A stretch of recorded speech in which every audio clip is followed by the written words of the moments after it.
1 Timóteo capítulo 4, versículo 12, um texto muito conhecido, diz assim: ninguém despreze a tua mocidade, pelo contrário, torna-te padrão dos fiéis, na palavra, no procedimento, no amor, na fé e na pureza. Queridos, a primeira vez que eu fui convidado para pregar na minha vida, eu tinha mais ou menos 16, 17 anos, e o texto que eu escolhi para ser o texto base da minha palavra foi esse texto aqui. Esses dias eu encontrei o esboço da mensagem, escrito à mão, numa chave bíblica que minha mãe me deu. E eu, como ali um aspirante a pregador, alguém que sonhava em pregar, esse foi o texto talvez mais óbvio para um garoto que sonhava em ser um pregador um dia. E eu lembro que foi na 5ª igreja do Evangelho Quadrangular, uma igrejinha, na época era uma igrejinha de madeira, lá no Uberaba, perto de onde eu morava, a igreja que eu congregava. E eu acho que tinha ali umas 10, 12 pessoas naquela noite. E eu associei esse texto de não despreze a tua mocidade a um outro texto de Eclesiastes, que eu quero que você abra comigo. Eclesiastes capítulo 12, versículo 1. A palavra do Senhor diz assim: lembra-te do teu Criador nos dias da tua mocidade, antes que venham os maus dias e cheguem os anos em que dirás, não tenho neles prazer. Então, querido, o que eu fiz na primeira mensagem que eu preguei na minha vida foi associar esses dois textos. Então eu falei, olha, a Bíblia diz, não despreze a sua mocidade, e a Bíblia fala de os anos onde a idade vai chegar e a gente não vai mais ter o mesmo prazer neles. E o que eu fiz foi tentar juntar essas coisas. E o teor da minha mensagem era mais ou menos o seguinte: olha, a gente deve aproveitar os anos da nossa mocidade da melhor forma, porque vai chegar um dia em que a gente não vai ter mais prazer nos nossos dias. Então a gente deve gastar a nossa mocidade sendo puros, andando em santidade, mergulhando no Senhor, conhecendo Ele, mergulhando em intimidade, conhecendo a palavra. E, queridos, apesar de existir uma verdade naquilo que eu estava ensinando, eu fiz o erro mais básico que qualquer pregador pode cometer, que é tirar um texto do seu contexto. E, na verdade, eu preguei em cima do texto de Paulo, e o que Paulo queria dizer, na verdade, não tinha nada a ver com aquilo que eu ensinei. Essa que é a grande verdade. Então, um texto não tinha, uma coisa não tinha absolutamente nada a ver com a outra. Eu estou vendo a planta balançando com ar condicionado, bem-aventuradas é essa planta. Queria que esse ar tivesse em mim aqui. Isso é só um parênteses. Sei que te edificou muito. Agora, do que Paulo estava falando? Então, o que parece aqui, querido, quando Paulo estava na sua 4ª viagem missionária, então ele fez algumas viagens, passando por vários lugares dentro do Império Romano, e quando Paulo estava na sua 4ª viagem missionária, ele sente direção de ir para a Macedônia, e ele deixa dessa vez, na cidade de Éfeso, o seu principal discípulo, que era um jovem chamado Timóteo. A prova de que Timóteo era o fiel escudeiro de Paulo é que Timóteo aparece não só como uma figura predominante, não só no livro de Atos, mas em quase todas as cartas de Paulo. Ele só não aparece em Gálatas, Efésios e Tito. Então, em todas as outras cartas, Timóteo aparece como uma figura essencial. E essa aqui é a única vez, e na verdade dessa vez Paulo chega para Timóteo e ele fala: Timóteo, dessa vez eu não quero que você viaje comigo, eu quero que você fique em Éfeso.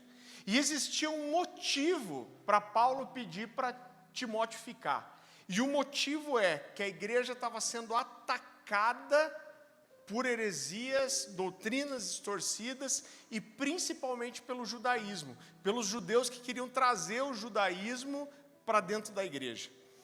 E, queridos, quando a gente olha para as Escrituras, você vai perceber que essa primeira... Então, Paulo sai para essa viagem missionária e fica muito claro para mim que Paulo acreditava que ele ia poder voltar logo para Éfeso, então que ele ia fazer uma viagem curta e logo ia voltar.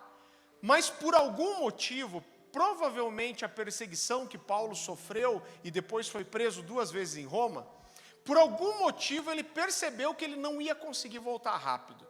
Então, quando ele percebe que não vai conseguir voltar tão rápido como ele esperava, ele escreve primeiro a primeira carta a Timóteo. E quando a gente olha para o conteúdo dessa carta, a gente vê que Paulo gasta a maior parte do tempo orientando Timóteo a 2 coisas: a como guardar a igreja de Jesus e a como preservar a sã doutrina. E eu quero te mostrar depois que o objetivo da segunda carta é muito semelhante a esse. Quando a gente olha para a história, a gente vai perceber que Paulo saiu para Macedônia esperando voltar logo para Éfeso, mas a verdade é que ele nunca mais conseguiu voltar. Ele saiu para essa viagem, ele é preso primeiro em Roma, acusado pelos fariseus, aí ele é solto e preso de volta, acusado pelos romanos, e depois ele é decapitado. E na verdade, provavelmente, a gente não tem como afirmar isso com certeza, mas provavelmente Paulo e Timóteo nunca mais voltaram a se encontrar.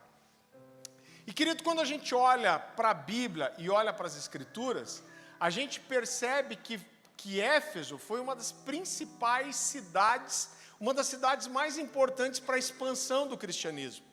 Então, depois da morte de Paulo, quando a igreja faz vários concílios, que eram a liderança se juntando para discutir questões importantes de doutrina, esses concílios aconteceram aonde? Não em Jerusalém, mas em Éfeso. Éfeso se tornou provavelmente a maior igreja que existia na época. Os estudiosos, imagina gente, a gente está falando aqui do 1º século. Os estudiosos dizem que a igreja de Éfeso chegou a ter provavelmente entre 10 e 20 mil membros. E Paulo deixa para cuidar dessa igreja um jovem chamado Timóteo. Agora aqui eu quero fazer uma outra pergunta, e a pergunta é: quem era esse jovem, esse garoto chamado Timóteo? Então Timóteo, querido, antes de eu falar sobre Timóteo, deixa eu voltar um pouquinho. O que eu distorci e eu não entendi e apliquei da forma errada na primeira pregação que eu fiz, é que o que Paulo estava dizendo para Timóteo não é que ele não deveria cuidar para não tratar com desprezo a sua mocidade, mas o que Paulo está dizendo é que Timóteo não deveria deixar que ninguém o desprezasse pelo fato dele ser jovem. Então você não precisa abrir, mas a versão NVI deixa esse texto um pouco mais claro. Então lá em 1 Timóteo capítulo 4, versículo 12, a versão NVI diz assim: ninguém o despreze pelo fato de você ser jovem, mas seja um exemplo para os fiéis, na palavra, no procedimento, no amor, na fé e na pureza. Então o significado desse texto é o seguinte: o que Paulo está querendo dizer aqui é: Timóteo, você é jovem, e eu quero te mostrar que ele era muito jovem mesmo. Você é jovem, você está assumindo a maior igreja dos seus dias, uma igreja com milhares de pessoas, uma igreja de extrema importância para o cristianismo, mas não deixe que ninguém te despreze pelo fato de você ser jovem. Pelo contrário, que você mesmo jovem se torne o exemplo de todos. Agora, querido, quem era esse Timóteo? Eu lembro que quando ali mais ou menos aos 16 anos eu comecei a estudar a Bíblia por mim mesmo, as cartas de Paulo logo se tornaram os meus livros preferidos da Bíblia. E eu acho que não tem como você estudar o Novo Testamento e você não se apaixonar pela figura de Paulo. Então esse cara, com certeza, ele foi o seguidor mais intenso de Jesus. Eu não consigo olhar para outro cara e dizer que esse cara foi mais intenso que Paulo. Esse cara sozinho conseguiu evangelizar a maior parte do mundo que existia na sua época, e esse cara sozinho escreveu quase metade do Novo Testamento. Ou seja, Paulo era o cara. E eu lembro, da admiração que eu fiquei pelo apóstolo Paulo, por aquilo que ele representa, pelo ensino, pela doutrina da igreja. E um dia, lendo as Escrituras, eu parei nesse texto aqui que eu quero que você abra comigo. 1 Coríntios.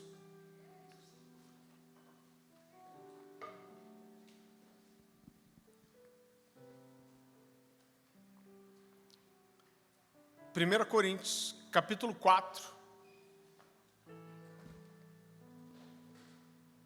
A partir do versículo 17. A palavra do Senhor diz assim: Paulo está falando aqui de Timóteo e está falando que ia enviar para eles esse discípulo para a cidade de Corinto. E a palavra do Senhor diz assim: por essa razão estou lhes enviando Timóteo, meu filho amado e fiel, o qual lhes trará à lembrança a minha maneira de viver em Cristo Jesus, de acordo com o que eu ensino por toda parte, em todas as igrejas. Queridos, esse texto é muito forte. Então Paulo está chamando aqui Timóteo não só de seu filho amado e fiel na fé, mas ele está dizendo para os coríntios: olha, esse cara é tão fiel, ele aprendeu tanto aquilo que eu carrego, que eu tenho para ensinar, que quando vocês o receberem aí, é como se vocês estivessem me recebendo.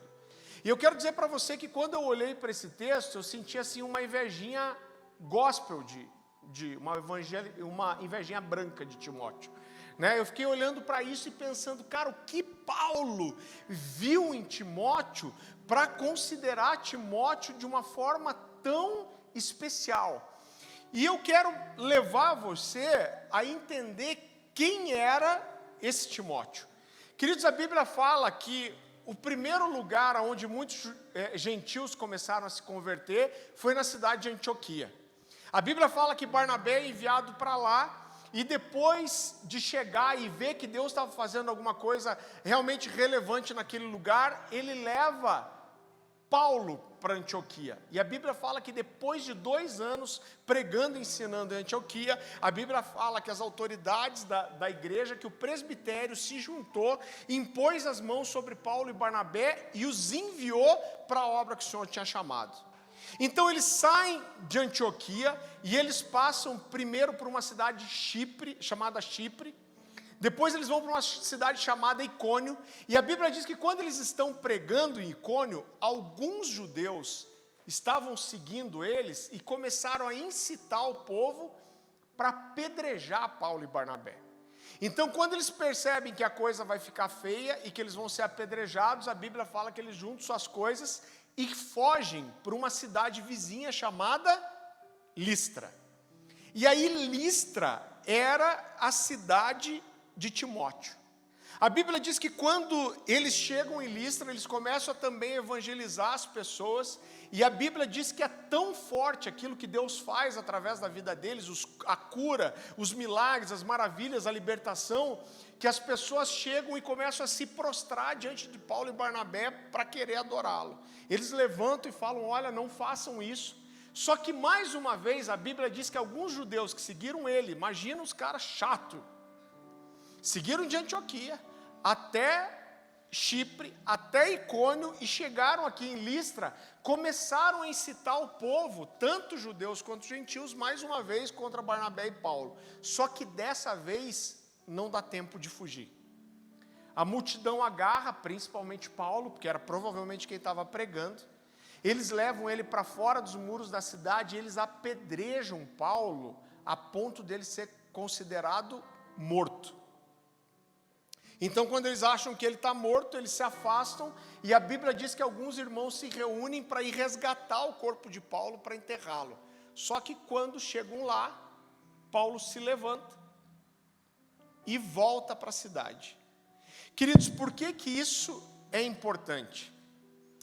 Listra era a cidade de Timóteo. Quando a gente está lendo a Bíblia até esse momento, a Bíblia não fala de Timóteo. Agora Paulo chama Timóteo de seu filho amado e fiel na fé. Ele está dizendo: esse cara é meu filho na fé. Lá em 1 Coríntios capítulo 4, versículo 15, a gente vê o apóstolo Paulo dizendo assim: olha, vocês poderiam ter milhares de preceptores ou de mestres. Ele diz: contanto vocês não têm muitos pais. Ele diz: porque eu gerei vocês pelo Evangelho. Então o que parece para mim é que dentro da visão do apóstolo Paulo, ele considerava a paternidade espiritual aqueles que ele gerava. E ele chama Timóteo de filho. Eu não quero estender, não quero ler o texto com você, mas você pode dar uma olhada lá depois. 2 Timóteo capítulo 3, Paulo vai falar que Timóteo acompanhou as suas lutas e mazelas por todas essas cidades. Então, a gente olhando por tudo isso, a gente não tem como provar, mas muitos estudiosos acreditam que Timóteo viu Paulo ser apedrejado, viu Paulo se levantar, e isso levou Timóteo a se converter. E, querido, é quase um consenso entre os estudiosos que isso aconteceu em 45 depois de Cristo, e que Timóteo deveria ter aqui 14 anos. Você consegue entender como esse cara era jovem mesmo? Agora, olha que interessante. Paulo, a Bíblia fala que depois de ser apedrejado, Paulo volta para a cidade, passa a noite lá e vai embora no dia seguinte. Mas Paulo leva 5 anos para voltar para a cidade de Timóteo, para Listra. E quando ele chega em Listra, Timóteo deveria ter aqui cerca de 19 anos. 14 mais 5, 19. E quando Paulo volta para a cidade, ele já vai direto para a casa desse menino chamado Timóteo. E aqui eu quero destacar algumas coisas importantes para você. A Bíblia fala que o pai de Timóteo era grego, né? Então, a Bíblia não fala mais nada sobre o pai dele, provavelmente o pai era morto, mas fala que a sua mãe era uma judia convertida, chamada Eunice. E Paulo fala da fé dessa mulher. Então, de alguma forma, Paulo se aproximou não só de Timóteo, mas se aproximou aqui da família. E a Bíblia fala que Paulo vai direto para a casa de Timóteo. E a Bíblia traz um detalhe muito interessante. A Bíblia diz que dava um bom testemunho de Timóteo, não só as pessoas de Listra, mas também de Icônio, que era a cidade que Paulo tinha passado antes 35 quilômetros ao sul de Listra. E Paulo fala, olha, o testemunho desse jovem já saiu da cidade dele e chegou também na cidade vizinha. Mas eu acredito, querido, que existia algo especial. Eu lembro que quando eu olhei para esse texto, para a forma que Paulo considerava Timóteo, eu fiquei me perguntando, o que Paulo viu nesse jovem que chamou a atenção dele para Timóteo? E para mim, querido, uma das respostas, você não precisa abrir, mas está lá em 2 Timóteo capítulo 3, versículo 14 e 15, que Paulo diz para Timóteo assim, desde a infância, você foi educado nas sagradas letras. Então Paulo está dizendo assim, você tem só 19 anos, mas desde criança você conhece as Escrituras. Eu gosto muito a forma que a Bíblia, a mensagem, parafraseia esse texto, e ela diz assim, preserve no que você ouviu, persevere naquilo que você ouviu e aprendeu, certo da integridade dos seus mestres, afinal, você recebeu as Escrituras como leite da sua mãe. Ou seja, esse cara era cheio da palavra de Deus. Então, como eu disse para você, querido, quando Paulo foi preso da primeira vez, a acusação contra Paulo era uma acusação dos fariseus, né, dos judeus, dos mestres da lei. E como funcionava? Jerusalém foi dominada pelos romanos, então a verdade é que eles tinham ainda as suas autoridades, mas eles não podiam emitir julgamento nenhum sem que os romanos autorizassem. Então, quando eles queriam condenar alguém, eles levavam a acusação para os romanos. E a acusação contra Paulo aqui era uma acusação religiosa, e os romanos não davam muita atenção para isso. Então Paulo foi preso, mas ele foi preso numa prisão domiciliar, ou seja, ele alugou uma casa, a Bíblia fala disso, e ele ficou preso dentro dessa casa. Não tinha tornozeleira eletrônica na época, mas era mais ou menos a mesma coisa. Mas ele podia receber pessoas, podia cuidar, aconselhar. Agora, quando Paulo é preso pela segunda vez, isso aqui foi depois que Nero ateou fogo em Roma. E quando ele viu que a culpa ia cair sobre ele, ele resolveu acusar os cristãos. Historiadores da época falam que a perseguição contra os cristãos foi tão grande que empilhavam os corpos de homens, mulheres, idosos e crianças nas ruas. É nessa época aqui que acontece o Coliseu, os circos máximos, e os cristãos são mortos assim, em um volume absurdo. E quando Paulo é preso da segunda vez, ele não é acusado mais pelos judeus, mas ele é acusado pelos romanos, e ele é jogado numa prisão imunda, chamada prisão Mamertina. Eu já falei em outras ocasiões, mas eu quero falar um pouco mais dela aqui hoje. E a segunda carta de Paulo para Timóteo é uma das minhas cartas favoritas da Bíblia. E quando você olha para ela, querido, ela é uma carta diferente de todas as outras. Por quê? Porque ela não é uma carta escrita para uma igreja. Então ela não é uma carta como foi a carta para Éfeso, a carta para Corinto, mas ela é uma carta escrita para uma pessoa. Na verdade, a carta de 2 Timóteo em especial é uma carta de um homem que sabe que está prestes a morrer e escreve uma carta muito emocionada para um amigo íntimo. Paulo está preso e ele sabe que ele vai morrer. Em 2 Timóteo capítulo 6 e 7, ele diz assim: Timóteo, é chegada a hora da minha partida. Ele diz: eu estou sendo oferecido como sacrifício de libação. O sacrifício de libação era a oferta líquida que você derramava no altar. E ele diz assim: mas eu combati o bom combate, eu completei a carreira e eu guardei a fé. Ele está dizendo: eu completei, eu terminei aquilo que eu era para fazer, que era para eu fazer. E essa carta é tão diferente das outras, que nessa carta Paulo rasga o coração dele, e ele fala de pessoas que o perseguiram, ele cita o nome dessas pessoas, ele fala dos amigos que abandonaram ele fala das dificuldades que ele sofreu, e ele gasta a maior parte da sua carta com um objetivo específico. E aqui eu queria fazer uma pergunta para você. Se você soubesse que você está prestes a morrer, que você tem poucos dias de vida, o que você escreveria para as pessoas que você ama, as pessoas que são próximas de você? E aqui, queridos, Paulo sabia que ia morrer, e mais uma vez, ele gasta o maior tempo da sua carta ensinando Timóteo a proteger a igreja e a defender as escrituras, a sã doutrina.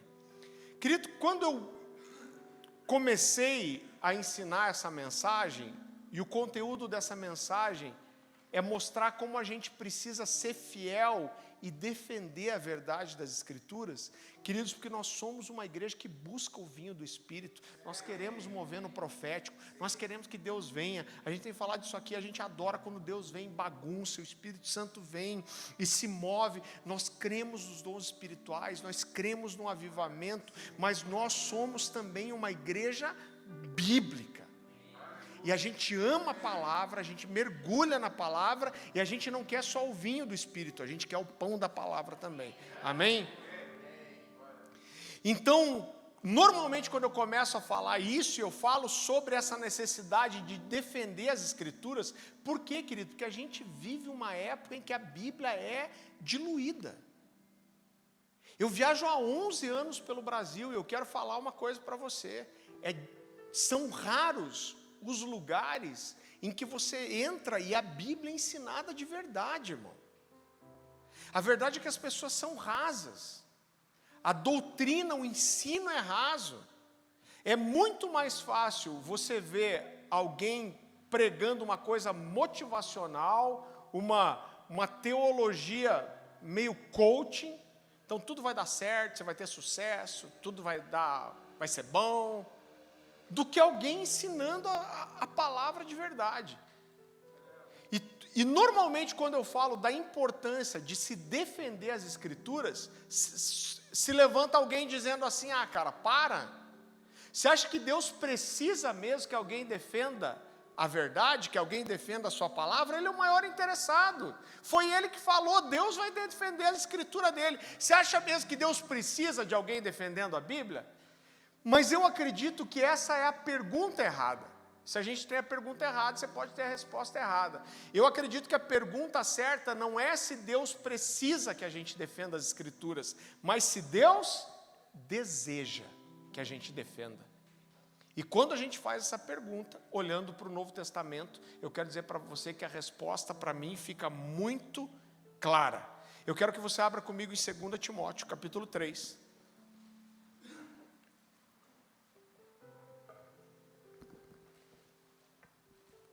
2 Timóteo capítulo 3, a partir do versículo 1.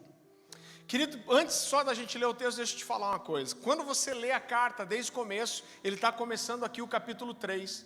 Você vai ver que Paulo está falando de um contexto horrível, irmão.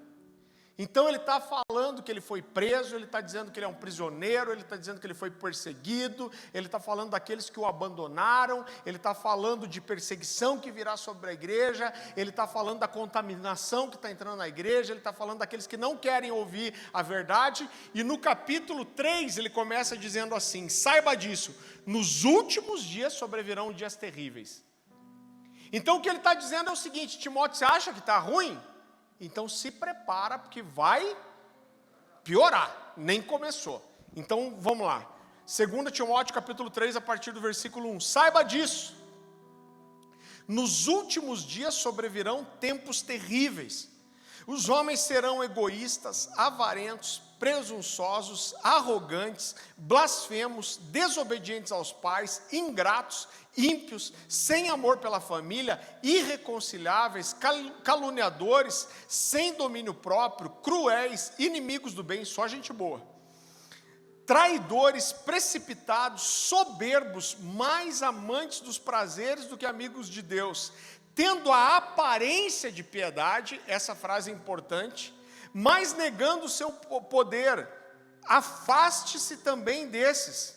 E aí ele diz algo muito importante, ele diz: são esses que se introduzem pelas casas e conquistam mulherinhas. A palavra grega aqui é gunaikarion, então é uma palavra pejorativa, como se ele falasse ó, mulherinhas ou mulherzinhas. Então ele diz: são esses os que se introduzem pelas casas e conquistam mulherzinhas sobrecarregadas de pecados, as quais se deixam levar por toda espécie de desejos. Elas estão sempre aprendendo, mas não conseguem nunca chegar ao conhecimento da verdade. Então o que Paulo está falando aqui, quando ele usa esse texto mulherinhas ou mulherzinhas, e ele está falando dessas pessoas que se infiltram nas casas, ele está falando de um contexto de culto familiar, querido. Ele está falando de pessoas que diziam-se irmãos, mas entram dentro das casas, dizendo que vão apresentar o evangelho e acabam se envolvendo sexualmente com essas mulheres. Olha que desgraça. E eu quero dizer para você que eu já vi histórias nos nossos dias assim, do cara que entra com uma Bíblia debaixo do braço, na casa de mulheres que já são propensas para o pecado, e acabam desgraçando mais a situação. Então Paulo vem aqui alertando Timóteo sobre as heresias que estavam entrando dentro da igreja, sobre a falsa doutrina, sobre aqueles que queriam judaizar a igreja, e ele diz: a coisa vai piorar. E ele diz algo muito interessante, ele diz: olha, essas pessoas estão sempre ouvindo a verdade. Então, contextualizando nos nossos dias, ele está dizendo assim: essas pessoas estão dentro da igreja, essas pessoas estão dentro dos seminários, essas pessoas estão participando dos congressos, essas pessoas estão indo de reunião em reunião, de culto em culto, de seminário em seminário, mas elas não chegam nunca a obter conhecimento. Sabe por quê? Porque existem pessoas, querido, que o que falta não é ouvir a verdade, mas é se render à verdade que já ouviu. Então ele diz: elas estão sempre aprendendo, mas elas não se rendem à verdade. E ele fala: olha, existe uma aparência de piedade, existe uma aparência de serem homens e mulheres de Deus, existe uma aparência de verdade, mas essas pessoas entram nas casas e conduzem as pessoas ao engano. Eu quero que você vá comigo um pouquinho para frente, 2 Timóteo capítulo 4. E olha como esse texto é pesado, querido. A gente está falando o quê? Se a gente deve ou não defender a verdade. Olha o que Paulo fala para Timóteo. Então ele está falando das heresias, da distorção da doutrina que está entrando na igreja, que está entrando nas casas, e daí no capítulo 4, a partir do versículo 1, ele diz assim: na presença de Deus e de Jesus Cristo, que há de julgar os vivos e os mortos por sua manifestação e por seu reino, eu o exorto solenemente. Eu quero só fazer uma pausa aqui. Quando você ia fazer uma acusação diante de um juiz romano, A expressão que você usava é: eu te exorto solenemente. Essa se tornava uma acusação, como que eu posso dizer assim, formal. Uma acusação formal diante de um juiz. Então ele está dizendo: eu te exorto solenemente. Eu estou pegando um juiz como prova. Só que o que Paulo está dizendo para Timóteo, aqui ele está falando para Timóteo das heresias. Ele está falando daquilo que está entrado na igreja. E aí ele diz: eu pego Deus e Jesus como minha testemunha e eu te exorto solenemente. Olha que pesado isso. O que ele está falando para Timóteo é o seguinte: Timóteo, eu pego Deus como minha testemunha e Jesus como minha testemunha, e eu estou dizendo para você, e olha ao que ele exorta Timóteo. Então ele continua: pregue a palavra, esteja preparado a tempo e fora de tempo, corrija, exorte com toda paciência e doutrina, pois virá um tempo em que não suportarão a sã doutrina, pelo contrário, sentindo coceira nos ouvidos, segundo seus próprios desejos, juntarão mestres para si. Eles se recusarão a dar ouvidos à verdade, voltando-se para os mitos. Então ele está dizendo: Timóteo, eu estou preparando você, eu estou te dizendo o que é importante, eu tomo Deus e Jesus como minha testemunha, eu estou te dizendo diante deles: não deixa de pregar, não deixa de exortar e não deixa de educar segundo a doutrina. Olha como é forte isso. Agora ele fala, querido, de um tempo onde as pessoas não suportariam ouvir a sã doutrina. Então ele está dizendo: vai chegar um tempo que as pessoas não vão suportar ouvir a verdade. E sabe o que elas vão fazer? Elas vão procurar mestres que digam para elas aquilo que elas querem ouvir. E querido, para mim isso é muito um quadro desse evangelho líquido, diluído, de hipergraça, irmão. Por isso que a hipergraça nunca vai ser uma doutrina bíblica, mas uma doutrina do Satanás. Porque quando o cara diz para você que você pode viver do jeito que você quer, porque não importa, não tem problema, e o importante é você saber que Deus te ama, esse cara está tirando de você o entender o que é o evangelho e que pode te permitir para um lugar de arrependimento que vai salvar a sua vida. Você sabe que a pior situação que você pode encontrar um crente é o cara que está com a vida toda errada, mas ele não muda, sabe por quê? Porque ele acha que está tudo bem. O que você prega para esse cara? Agora, quando você apresenta para as pessoas um evangelho onde assim, cara, não importa. Eu vou ter que falar disso para você. Não é sempre que a gente dá nome aos bois assim, mas eu vou falar. Alguns anos atrás, eu fui numa livraria evangélica, eu estou falando assim de uns 15 anos atrás. E um amigo meu era gerente e eu falei para ele: cara, o que mais vende hoje? O que mais vende? Ele falou: cara, não preciso nem pensar, é esse livro aqui, ó. E pegou e falou: é esse livro aqui que mais vende. E me entregou o Evangelho Maltrapilho, do Brennan Manning. Quem já leu aí? Poucas pessoas até. E eu lembro que eu peguei esse livro e falei: cara, eu quero ler. Não existia nenhum movimento de hipergraça na época. E eu quero te dizer assim, o Brennan Manning escreve muito bem. Ele fala verdades sobre o amor de Deus. Então, eu vou dizer para você, não é tudo mentira. Eu li o livro e eu chorei algumas vezes lendo, mas esse livro tem um problema. Quando você termina de ler, não existe responsabilidade nenhuma, não existe santidade nenhuma. Cara, o importante é só saber que Deus te ama. Eu vi um vídeo do Brennan Manning dizendo assim: eu estou convicto de que o dia que eu morrer e for para o céu, a única coisa que Deus vai querer saber de mim é se eu confiei no amor dele. E o resto não interessa para Deus. Cara, que é isso? Agora, quem era o Brennan Manning? Cara, esse cara nunca foi protestante, foi católico a vida inteira. Ele era um padre, um sacerdote católico, aí deixou a batina para se casar. Então ele deixou de ser padre para casar. Qual que é o resto da vida do cara? A vida inteira foi alcoólatra, ia e voltava para o alcoolismo a vida inteira, se divorciou, desgraçou uma família e morreu desse jeito. Então esse é o exemplo que a gente... Cara, eu não sei se vocês já viram um meme que tem na internet, que tem um ladrão que a polícia pega, aí o repórter fala assim, você foi preso por quê? Daí ele fala assim, eu nunca fui preso por roubo, só por bagunça. Mas a bagunça que eu fazia é roubo.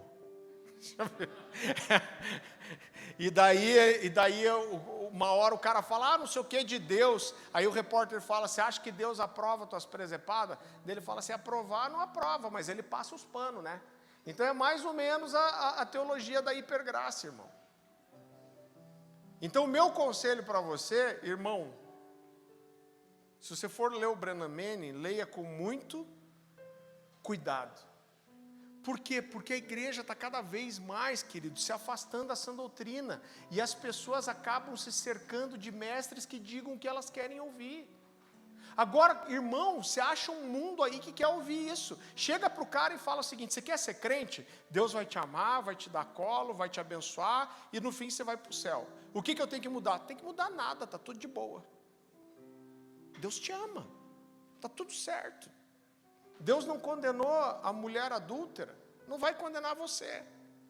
E como eu tenho dito, parece que tem gente que não entende separar o que é um discípulo, o que é uma mulher adúltera. E o cara na hora da bênção ele quer ser considerado discípulo, mas na hora da santidade ele quer ser considerado a mulher adúltera a vida inteira e acha que está tudo bem.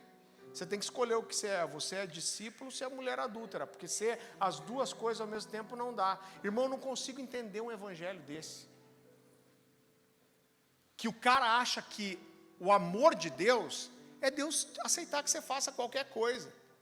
Então, olha o absurdo, é mais ou menos um amor assim, eu te amo e eu perdoo os seus pecados, mas eu deixo você dentro do chiqueiro. Isso é amor de verdade. Não, eu te perdoo, mas você continua condenado nos seus pecados. Querido, o amor de Deus é um amor que não só me perdoa dos meus pecados, mas Ele me livra dos meus pecados. É um amor que me perdoa e me capacita a andar em santidade. Que amor é esse de Deus? Parece que o amor de Deus não é, eu te amo tanto que eu te perdoo, mas continua aí no pecado, na desgraça da imundícia do pecado. Irmão, não existe isso. Então, querido, o que Paulo está falando para Timóteo aqui é seja fiel, porque vai chegar um tempo em que as pessoas não vão suportar a sã doutrina. Elas vão ter coceira para ouvir mestres que digam aquilo que elas querem ouvir. Eu gosto muito de uma frase, duas frases do Hernandes Dias Lopes, e ele diz assim: a verdade fere mortalmente o orgulho do homem e denuncia a malignidade do seu pecado. Irmão, uma verdade que não te fere, não confronta o seu pecado, não é verdade. E ele diz assim, as pessoas não procuram a verdade, mas o que lhes acalme o coração enquanto elas permanecem em seus pecados. Olha que pesado isso. E o John Stott diz assim, na prática, o que essas pessoas fazem, falando do mesmo texto, na prática o que essas pessoas fazem é fechar os ouvidos à verdade e abri-los para qualquer mestre que alivie a sua coceira. Querido, outra coisa que é muito fácil da gente perceber quando a gente estuda principalmente as cartas de Paulo, e eu quero te recomendar, eu conto toda essa história aqui, ó, no Valentes pela Verdade. Chega um momento, tudo que existia dentro do judaísmo era tradição oral, um ia passando para o outro. Mas chega uma hora que Deus fala assim, eu quero que vocês comecem a registrar aquilo que eu falo para vocês. E a partir desse momento, você vai perceber que existe um movimento de Deus para que a verdade da palavra seja guardada. Só que em todo o Antigo Testamento, quando Deus fala de defender a verdade, você vai ver que Ele fala sempre de defender a verdade dos de fora. Então você defendia a verdade dos outros povos, você defendia a verdade do Império Romano que queria helenizar o mundo. O que é helenizar? É derramar a cultura greco-romana. Porque o que os romanos faziam era o seguinte, olha, eu não proíbo você de adorar o seu Deus. Você é judeu, você acredita na Torá, você acredita em Yahvé, tudo bem, pode continuar, mas eu quero que você conheça os nossos deuses também. Era isso que os gregos e romanos faziam. Então, quando você olha o Antigo Testamento, defender a verdade era sempre defender dos de fora. Agora, de uma forma muito rápida, quando a igreja começa, e você olha em todo o Novo Testamento, e você vê Paulo principalmente falando da verdade, da defesa da verdade, é muito interessante que ele não fala mais de defender a verdade dos de fora, mas ele fala de defender as verdades dos de dentro. Então, não diferente dos dias de Paulo, eu quero dizer para você que os grandes inimigos da verdade dos nossos dias, eles não é o ateu, não é o cara que não acredita em Deus, não é qualquer outra religião. Os grandes inimigos da verdade dos nossos dias, eles não estão fora, mas eles estão dentro da igreja. Eles estão dizendo que eles são irmãos, eles estão distorcendo a doutrina, eles estão em cima dos púlpitos pregando a hipergraça, eles estão dentro dos seminários distorcendo a verdade, relativizando a Bíblia, eles estão na internet distorcendo a sã doutrina. Eu tenho um amigo que foi para um seminário integral, um dos melhores seminários do Brasil, de tempo integral. Sonho da vida era ser pastor. Ele fazia parte de uma denominação tradicional. E ele foi, eu acho que 1 ano e pouco depois, ele voltou e desistiu do seminário. Eu sentei com ele e falei, cara, por que você desistiu do seminário? Ele falou, cara, eu desisti porque o ambiente do seminário era terrível. Eu falei, por quê? Ele falou, cara, tá cheio de homossexuais dentro do seminário. Boa parte das pessoas que estavam fazendo seminário comigo eram homossexuais. Ele falou, eu tinha que ficar no alojamento com esses caras. E eu vi professores, mestres que podiam fincar a bandeira da verdade, relativizando tudo que existe ali. Ele falou, eu vou morrer, eu vou me desviar se eu continuar aqui dentro. Então os inimigos da verdade, querido, nos nossos dias eles estão dentro da igreja, relativizando, negociando com a verdade. Eu quero que você vá comigo para Tito, capítulo 1.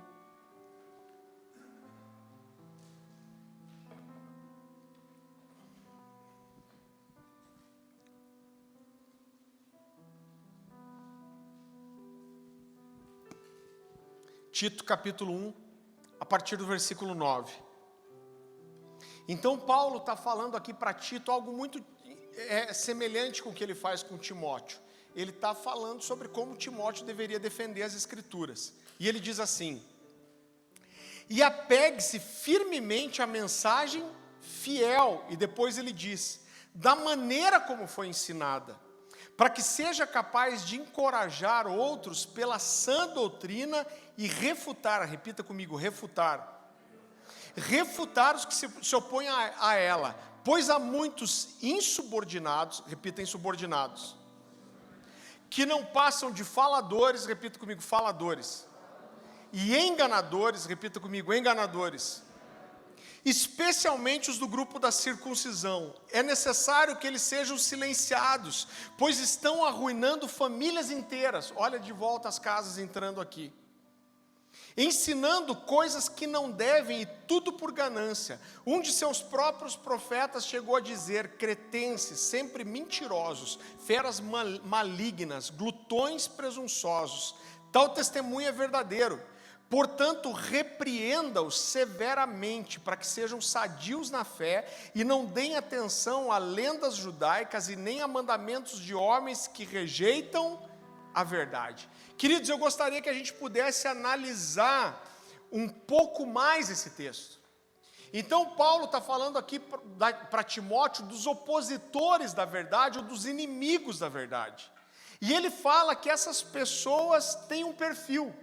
Então a primeira coisa que ele diz para ele é: apegue-se firmemente à mensagem fiel da maneira que foi ensinada. Então a primeira coisa que Paulo está ensinando para Tito é o seguinte: cara, o que vai te dar autoridade para refutar as falsas doutrinas não é a sua opinião pessoal, não é o seu achismo, não é aquilo que você pensa, mas é o seu conhecimento profundo da verdade bíblica, e é nela que você tem que estar firmado. Outra coisa que Paulo diz aqui que é muito importante, ele diz que Timóteo deveria refutar os que se opõem à sã doutrina.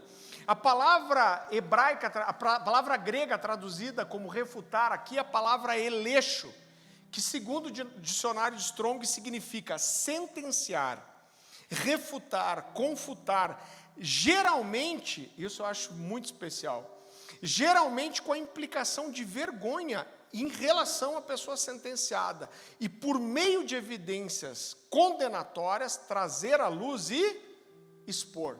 Então o que é importante a gente entender? É que refutar é muito maior do que só contradizer ou discordar. Você entende isso? Mas refutar, querido, é trazer provas que separam aquilo que é verdadeiro daquilo que é falso. Então o que Paulo está dizendo aqui, ó, quando tiver uma distorção da doutrina, quando tiver uma hipergraça, quando tiver uma mentira, você tem que estar pronto para refutar a mentira. E como que você refuta? Usando as escrituras para separar aquilo que é verdadeiro daquilo que é falso. Mas ele está dizendo, para isso você precisa conhecer profundamente as escrituras. E depois, Paulo faz o que para mim é, querido, um resumo daquilo que é o perfil desses inimigos da verdade. Então ele diz assim: pois há muitos insubordinados que não passam de faladores e enganadores, especialmente os da circuncisão. Então, para mim, Paulo não só está falando aqui de 3 características, mas ele está falando de 3 grupos de pessoas. Eu acredito que algumas pessoas podem, inclusive, juntar essas 3 características. E eu acho muito interessante que a primeira característica que Paulo dá para os inimigos da verdade, que eles são o quê? Qual que é a primeira coisa que ele diz?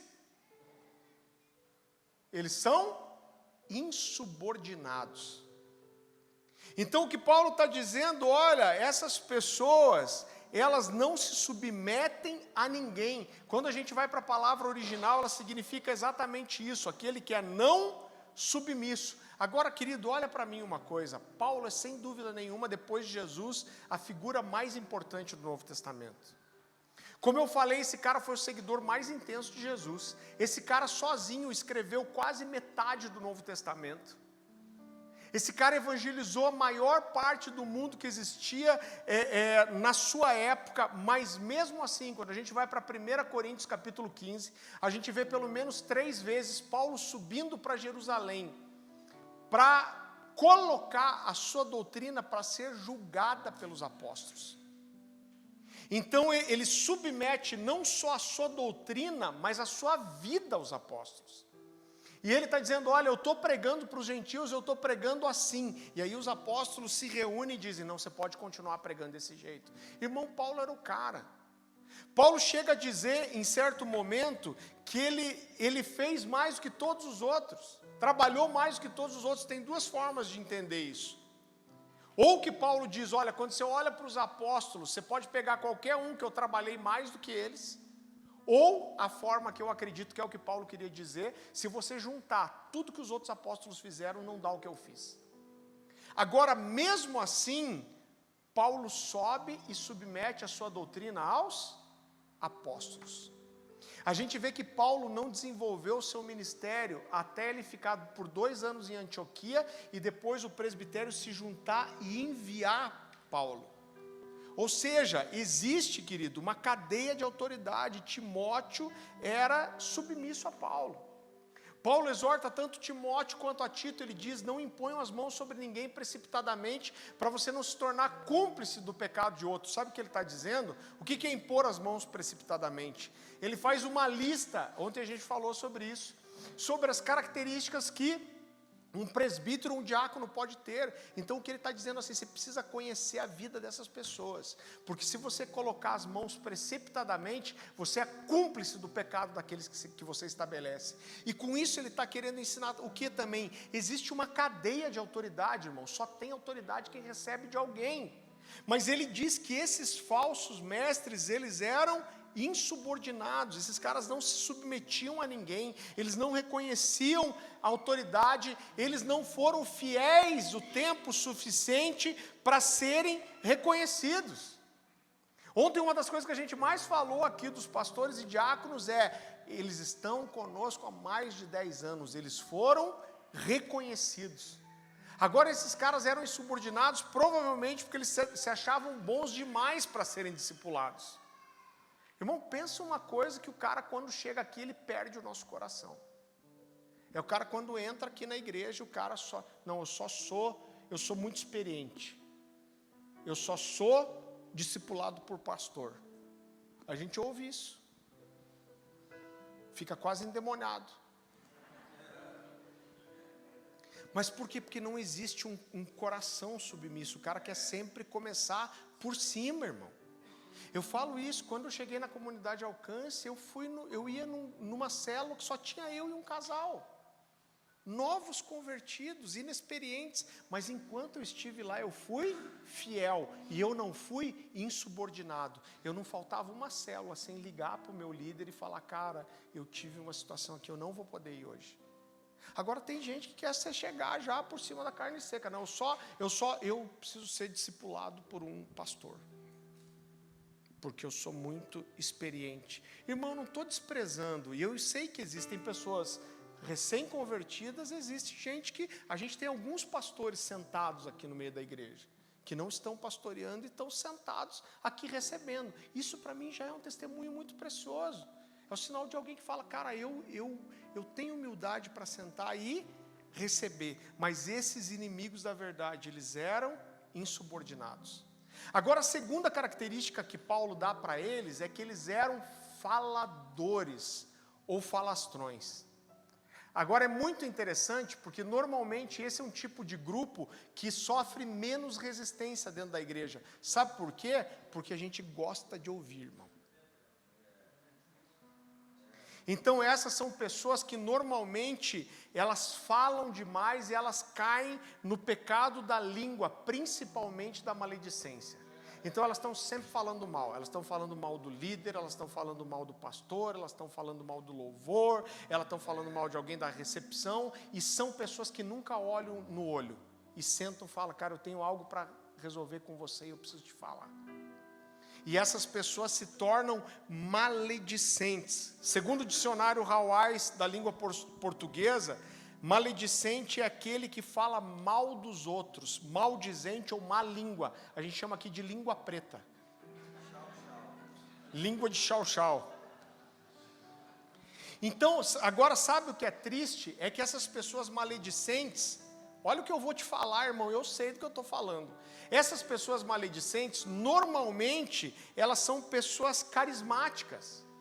Elas são líderes em potencial. Elas conseguem agregar pessoas, elas conseguem aproximar pessoas, mas por algum motivo eles se feriram com a igreja, eles se feriram com a liderança, ou simplesmente são pessoas que têm um espírito rebelde. E essas pessoas, elas se tornam amargas, ácidas, e elas se tornam cheias de justiça própria. E sabe o que é pior? É porque tem muito maledicente que acha que é profeta. Aí o cara, não, porque Deus me chamou para eu ser profeta, apontar o erro da igreja. Profeta tipo Mical, miserável. Mical não estava onde a coisa estava acontecendo, estava de longe apontando o dedo, dizendo como deveria ser feito. Então profeta é outra coisa, irmão. Essas pessoas são maledicentes e acham que são profetas, e elas acabam contaminando aqueles que as ouvem. Então, essas pessoas, querido, acabam se tornando muito críticas, elas são constantemente tomadas por uma crítica destrutiva, elas passam a não se enxergar, não se encaixar em lugar nenhum, e no versículo 11 Paulo diz para Tito assim, essas pessoas precisam ser caladas, porque elas estão arruinando famílias inteiras. E sabe o que é pior? Essas pessoas não estão só dentro das igrejas, mas elas estão dentro das casas. E é isso que Paulo está falando, essas pessoas elas entram nas casas, elas contaminam, elas são ácidas, elas destroem, elas desfazem. Querido, eu não estou dizendo que você não deve ter crítica. Uma coisa que a gente ensinou aqui, vocês podem me cobrar disso. O dia que a gente falar alguma coisa errada, o dia que a gente errar com você, você pode chegar, olhar olho no olho e falar, pastor, você errou comigo. e se eu errei, eu vou te pedir perdão. E às vezes quando eu nem errei, eu vou te falar, me perdoa pelo que você sentiu. Então a gente não tem problema nenhum quando a gente errar com você, eu quero que você fale. Você tem toda a liberdade, sabe por quê? Porque nós somos sim falhos. Talvez você tenha passado por igrejas onde que ninguém reconhecia erro. Irmão, a gente erra. Então aqui os outros pastores, quantas vezes eu já cheguei para eles e falar, gente, me perdoa, errei com vocês. Sabe por quê, irmão? Porque eu sou ruim. Se eu não orar e jejuar, nem eu me aguento. Quero sair de mim. Então a gente não quer passar uma imagem de sou santo, estou sempre acertando. Não, pelo contrário. A única coisa é que a gente é de verdade. A gente erra querendo acertar. A gente não erra de propósito. Mas muitas vezes, membros da igreja chegaram para mim e falaram, pô, pastor, tal coisa, tal coisa. Eu falei, puxa, cara, eu não percebi isso. Me perdoa. Eu errei com você. Me perdoe. Então você pode, irmão, a gente vai errar. Prometo para vocês, a gente vai errar. Não de propósito. A gente vai errar querendo acertar, mas a gente vai errar. E quando a gente errar, você pode apontar esse erro. Agora não saia, em vez de falar para nós, falando para os outros. Agora essas pessoas, elas passam nas casas e elas contaminam. E nos nossos dias, esses maledicentes, faladores, falastrões, eles acham uma outra forma muito efetiva de entrar na minha casa e na sua. Sabe como? Através da internet. Sabe por quê? Porque a internet, ela deu voz para muita gente. Eu não sou contra a internet aqui, irmão. A internet é uma bênção. A gente está transmitindo o culto agora. Só que eu vou te dizer, no meu tempo, você tinha que ter um tempo de aprovação na igreja. As pessoas precisavam conhecer a nossa vida para nos dar um microfone, irmão. Ninguém subia aqui para falar se você não tivesse um testemunho, se você não tivesse um reconhecimento. Agora, infelizmente, a internet deu voz para pessoas que não construíram nada. Às vezes, gente que não foi aprovada, que nem congrega, que não fez nada. Mas esse cara se levanta e ele fala assim, o grande problema da igreja é... E todo mundo tem alguma resposta para dizer qual que é o grande problema da igreja. O grande problema da igreja é você, criatura infeliz. Eu já cheguei a perguntar, porque às vezes você pega... querido, você tem gente nova muito preciosa. Eu falo para o Davi e para a Ana. O dia que a gente recebeu, alguns anos atrás, eles na nossa casa, eles são bem novinhos. Eu falei, cara... Eu e a Dani falamos, da onde saíram esses meninos maduros, cheios da palavra, de conhecimento, são Timóteos. Agora tem uns boca aberta que adoram falar mal da igreja. E eu já cheguei e falei, cara, deixa eu te perguntar uma coisa. Quantas mães que perderam filho para as drogas você já consolou?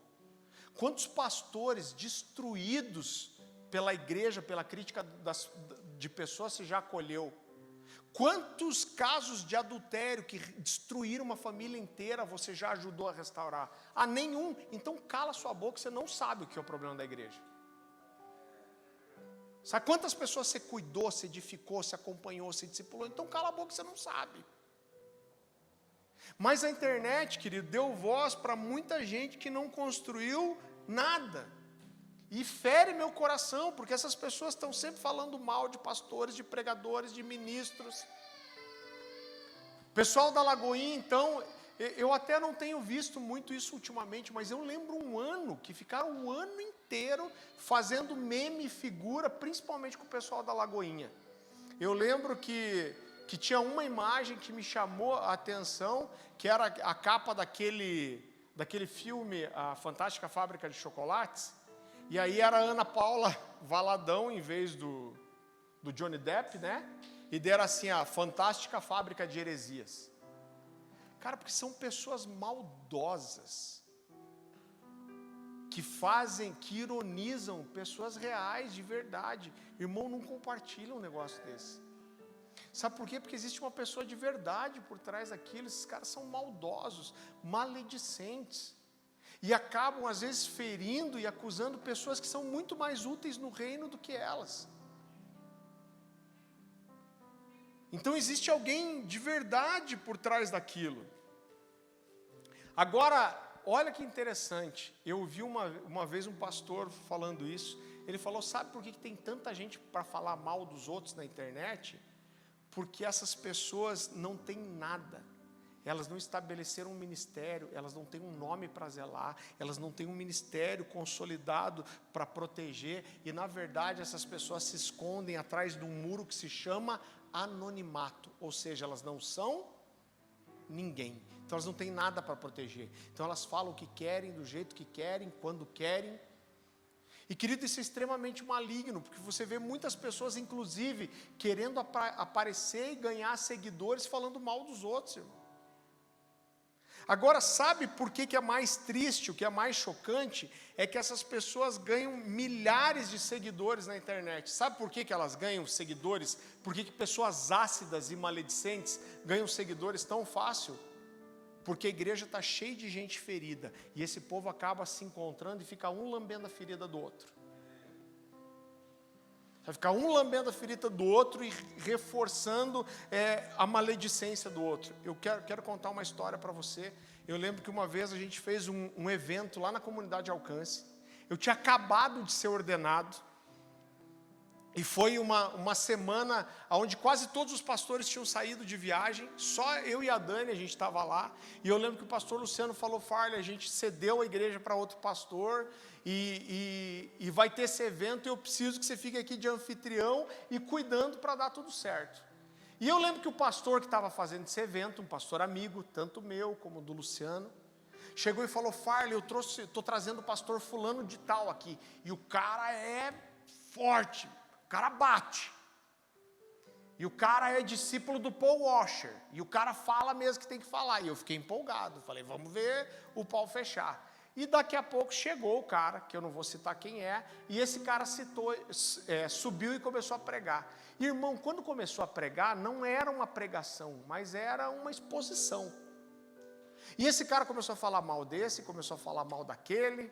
Eu lembro de algumas pessoas que ele falou, a Lagoinha, aquilo lá está longe de apresentar o evangelho, o Kenneth Hagin precisava se converter, começou a falar mal de um monte de gente. Quando eu fui vendo aquele negócio, que ele foi me dando uma ira, e eu quero confessar para você que eu me imaginei dando uma voadeira, e tombando ele lá para frente.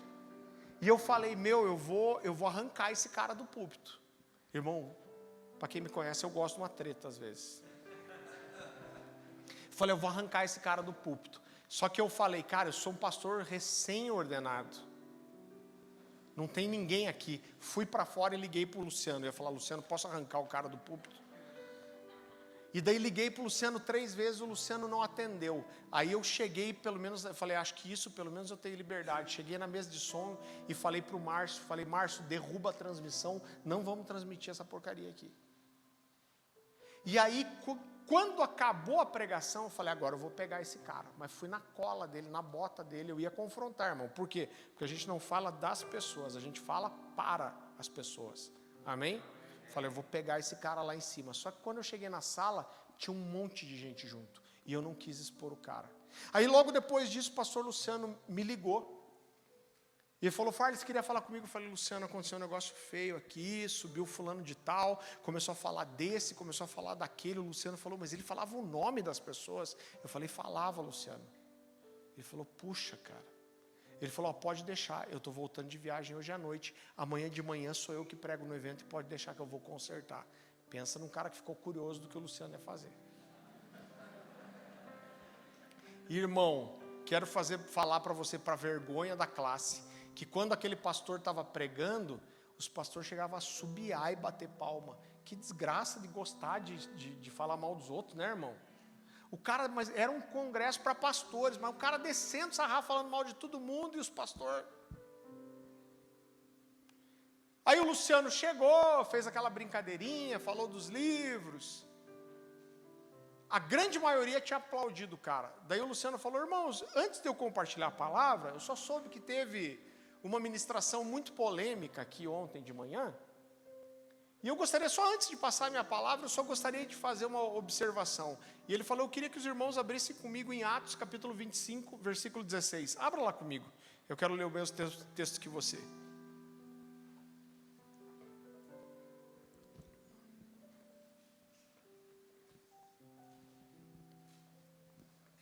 Então o Luciano pediu para os irmãos abrirem Atos, capítulo 25, versículo 16.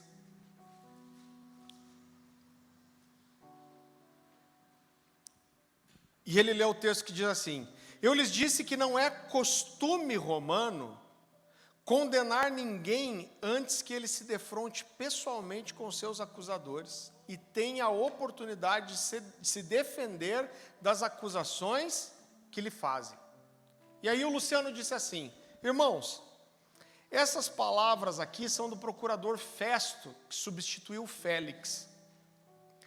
Paulo foi preso durante o governo de Félix. Os judeus queriam que Paulo fosse morto. E Félix ficou cozinhando o galo. Não soltava Paulo, mas também não deixava eles apedrejarem Paulo. E aí Festo recebe essa situação. Os judeus, quando Festo assumiu, chegaram pressionando para poder matar Paulo.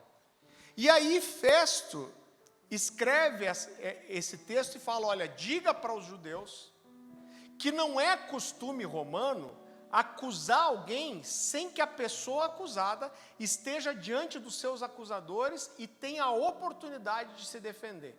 Aí o Luciano falou assim: irmãos, todos nós sabemos que os romanos não são nenhum exemplo de moralidade. Pelo contrário, é um povo imoral, com várias coisas que não combinam com o cristianismo. Se até esses caras imorais não acusavam ninguém sem a pessoa que está sendo acusada poder se defender, eu acho que nós cristãos não deveríamos ter um nível de moralidade menor do que o dos romanos. E aí aqueles pastores aplaudiram também. Irmão, não é mole. Querido, eu não estou dizendo que a gente tem que passar a mão na cabeça. O que é errado precisa sim ser confrontado. Mas uma coisa que a gente precisa aprender é que a gente não precisa pregar contra quem prega errado. A gente precisa só pregar certo, irmão. Porque quando a gente edifica na verdade, a igreja na verdade, a igreja vai saber separar o que é verdade do que é mentira. E o último grupo são os enganadores. E para mim, esse grupo aqui, o que difere ele dos outros é que esse grupo ele é realmente mal intencionado. Eles querem enganar. Eles não são só pessoas que estão perdidas, que se desviaram da doutrina. Essas pessoas tentam manipular, tentam dominar. Elas tentavam, o que Paulo está dizendo aqui é que eles tentavam afastar as pessoas do resto da comunhão da igreja. Irmão, por isso que nós temos aqui as Livingstones, os grupos nas casas, mas a gente, em nome de Jesus, a gente nunca vai ter vários grupos separados. Eu sou do grupo tal, da camiseta tal, da bandeira não sei o quê.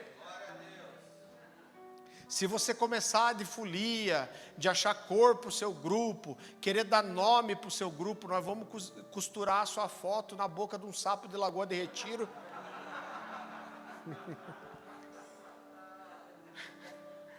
Por quê, irmão? Porque nós somos uma família só.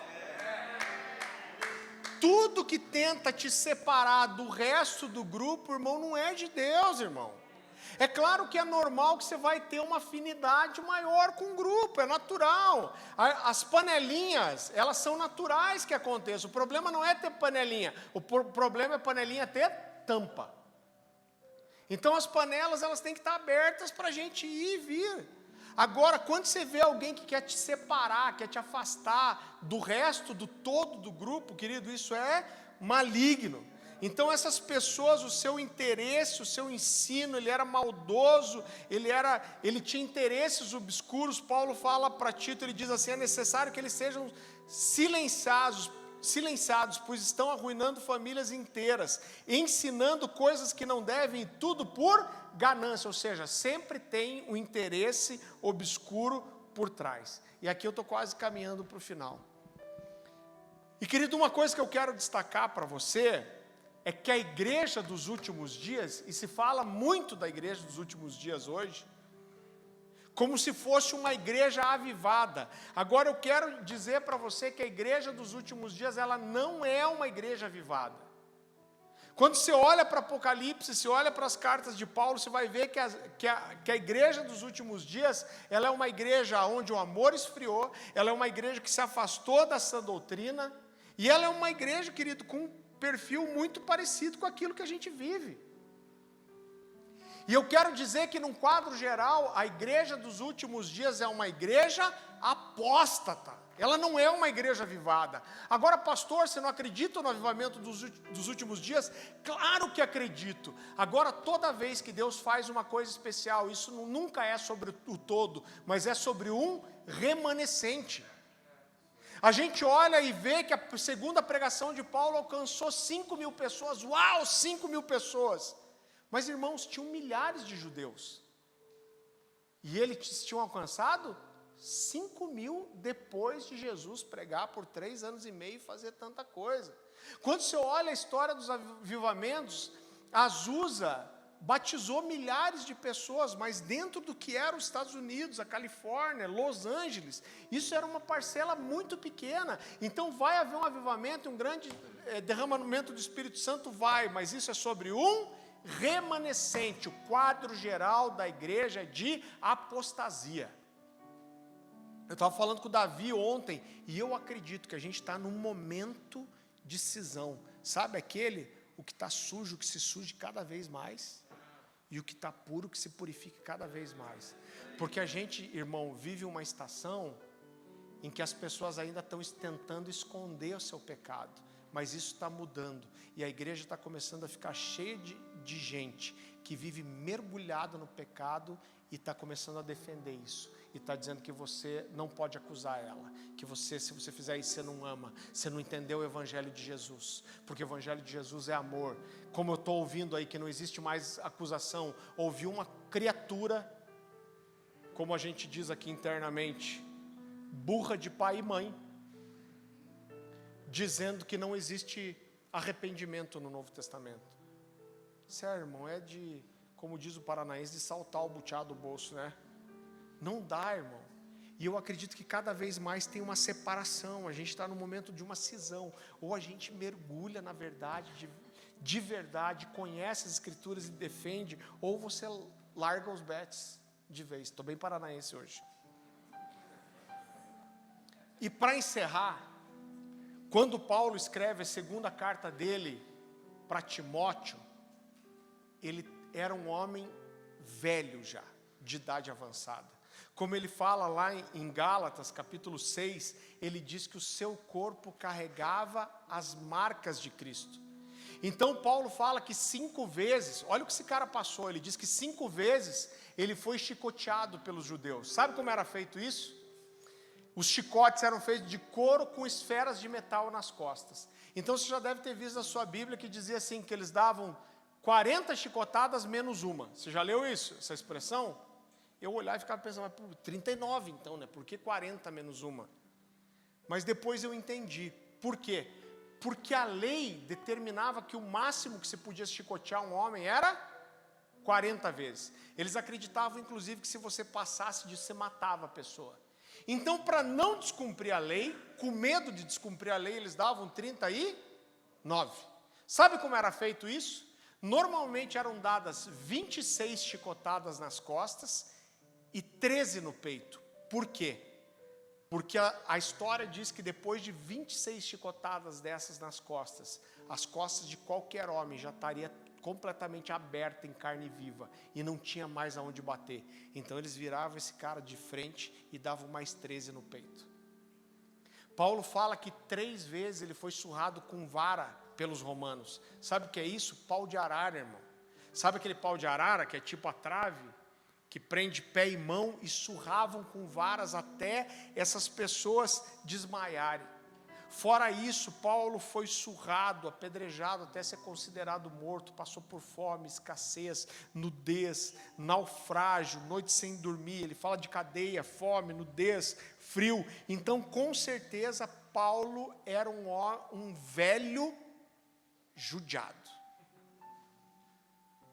Ele era um idoso ferido, com o corpo sofrido. E quando Paulo é preso pela segunda vez em Roma, quando ele escreve a segunda carta para Timóteo, ele foi, como eu falei, acusado pelo Império Romano, e ele é jogado numa prisão imunda chamada prisão Mamertina. O que era a prisão Mamertina? Eu tive a oportunidade de visitar esse lugar. Tem uma região onde todos os fóruns do Império Romano ficaram, e tem uma rocha ali, que eles acharam do lado do fórum, e essa rocha vertia água. Os romanos olharam para aquilo e falaram: olha, vamos escavar essa rocha e fazer uma cisterna. Ela chega a ter lugar de 12 metros de profundidade. Só que quando eles escavaram, eles descobriram que havia várias rachaduras na rocha, então a mesma água que entrava, ela escoava. E eles continuaram cavando, e chegou uma hora que eles furaram um lençol d'água. Então tem uma água corrente, forte ali embaixo.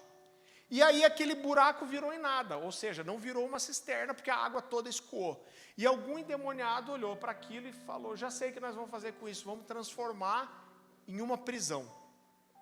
E essa é a prisão Mamertina. Irmão, eu estive nesse lugar. Ela tem uma... Quando eu fui para Roma, eu pensei: como que eu vou saber qual é a prisão de Paulo, a cela dele? É porque existe um buraco só. A prisão Mamertina é um buraco só. Não muito maior do que, talvez aqui onde que o Gustavo, a Débora e o Márcio estão, mas ela é meio redonda, meio oval, assim, mais ou menos do tamanho do salão aqui. E existe um buraco do tamanho de uma boca de poço em cima. E como eles faziam com os prisioneiros? Eles passavam uma corda embaixo do braço desses caras e desciam eles lá dentro. Um historiador da época chamado Salústio, romano, descreveu esse lugar da seguinte forma: ele fala que era um lugar de aspecto horrivelmente repugnante, pelo abandono, a escuridão e o mau cheiro. Por quê, irmão? Um monte de homem preso, sem tomar sol. As paredes, eu tive lá, elas escorrem água, são cobertas de limo, e esses homens passavam doenças uns para os outros ali. E quando um morria, eles jogavam essa pessoa nesse buraco que era um lençol d'água que dava, sei lá, em algum lugar onde essa água termina. E Paulo, nos seus últimos dias, ele é aprisionado nesse lugar. Eu lembro que uma das sensações que mais me deu, quando você olha lá, irmão, não tem uma cama, não tem um banheiro, e tinha ainda uma espécie de um bloco assim de pedra, que quando eles queriam judiar mais o cara, eles acorrentavam eles. 2 algemas nas mãos e acorrentavam essa pedra. Os historiadores dizem que os caras faziam as necessidades fisiológicas ali mesmo, onde se escoravam para dormir. Imagina esse ambiente. Agora foi nesse lugar que Paulo escreveu tanto sobre o amor de Deus para Timóteo. E ele está aqui nos seus últimos dias, e como eu falei, ela é uma carta diferente de outras. Ele fala das suas fragilidades e mexe com o meu coração, porque já no capítulo 2, no versículo 1, Paulo fala assim: Timóteo, eu me recordo das suas lágrimas. Lágrimas provavelmente que eles derramaram quando se despediram em Éfeso. E ele fala: eu lembro das suas lágrimas e o seu amor não fingido, isso me dá alegria e esperança. E depois ele diz assim: filho, não se envergonhe das minhas cadeias. Cara. E Paulo continua dizendo, logo no começo ele fala de um homem chamado Onesíforo. Abra rapidamente comigo, 2 Timóteo capítulo 1.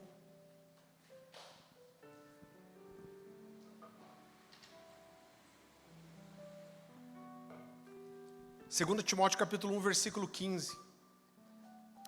Paulo escreve assim para Timóteo: você sabe que todos da província da Ásia me abandonaram, inclusive Fígilo e Hermógenes.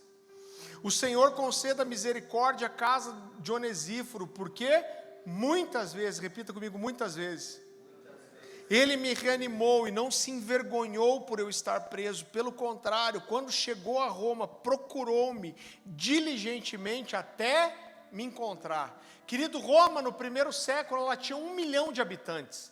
Isso é tão singular que uma cidade depois de Roma aqui só voltou a ter 1 milhão de habitantes no século XVIII.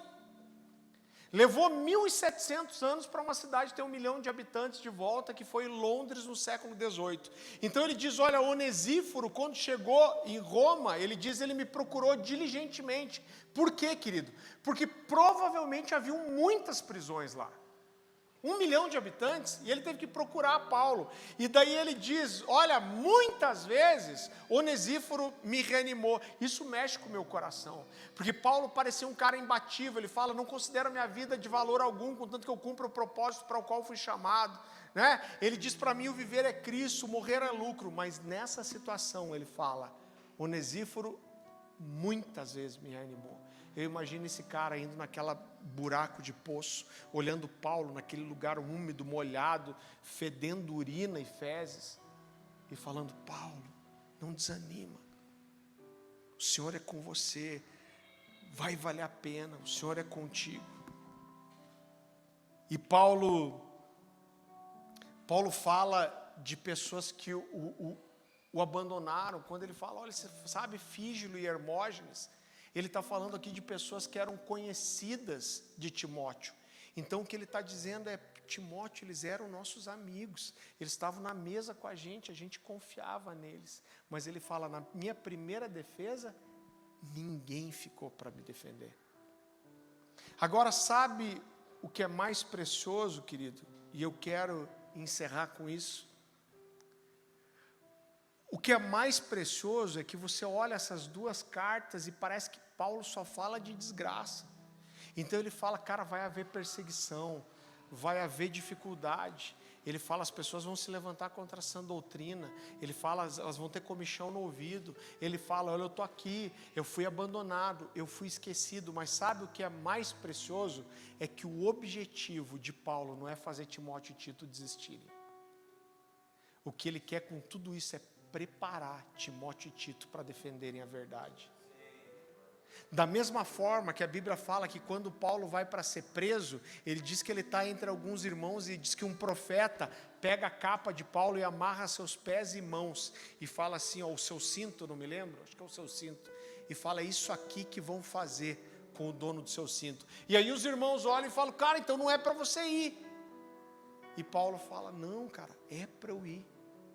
O Espírito Santo de cidade em cidade me assegura que o que me esperam são cadeias e tribulações. Sabe o que ele está dizendo? Deus está me falando essas coisas, não é para eu desistir, mas é para eu estar preparado para aquilo que eu vou precisar fazer. Então o que Paulo está fazendo com Timóteo e com Tito aqui, é dizendo, cara, vai ser um tempo de trevas, vai ser um tempo em que a palavra de Deus vai ser rejeitada, mas não desanime e seja fiel. Eu quero, no meio de toda essa desgraça, Paulo diz algumas frases que são chave, e você vê que o que ele quer não é desanimar, mas animar Timóteo. Agora eu vou ler algumas frases, eu vou encerrar com isso. Todas essas frases que eu vou ler estão na segunda carta de Paulo para Timóteo, e ele diz assim, Timóteo, mantenha viva a chama. Deus não nos deu o espírito de covardia, mas de poder e de amor. Não se envergonhe de testemunhar do Senhor, suporte comigo os sofrimentos pelo Evangelho. Ele nos salvou, nos escolheu por sua graça e nos deu a santa vocação de anunciar a verdade. Se fortifique-se nessa graça que há em Cristo Jesus. Podem nos prender, essa é a melhor para mim de todas. Podem nos prender, contudo, a palavra nunca estará presa. Essa é a nossa confiança, se morrermos por Cristo, com Ele também viveremos. Siga o meu exemplo, você sabe quantas coisas sofri, quanta perseguição suportei, mas de todas essas coisas o Senhor me livrou. Pregue a palavra, corrija, exorte com toda paciência e doutrina. E ele termina, 2 Timóteo, dizendo, você, porém, seja moderado em tudo, suporte os sofrimentos e faça a obra de um evangelista e cumpra plenamente o seu ministério. Sabe uma coisa que mexe com o meu coração, irmão? É pensar que a gente tem uma chance só, uma vida. Eu entendo quando Paulo fala, para mim o viver é Cristo e o morrer é lucro. Sabe por quê? Porque a nossa única chance de fazer alguma coisa para Deus é nessa vida, irmão. Na eternidade nós vamos poder honrar o Senhor, nós vamos poder depositar o nosso galardão, nós vamos poder adorá-lo, mas trabalhar para Ele é aqui. E quando esse dia acabar, todos nós aqui teremos um dia a menos para cumprir o nosso chamado. Você já pensou que essa vida ela é tão curta, mas o que a gente faz aqui reflete pela eternidade.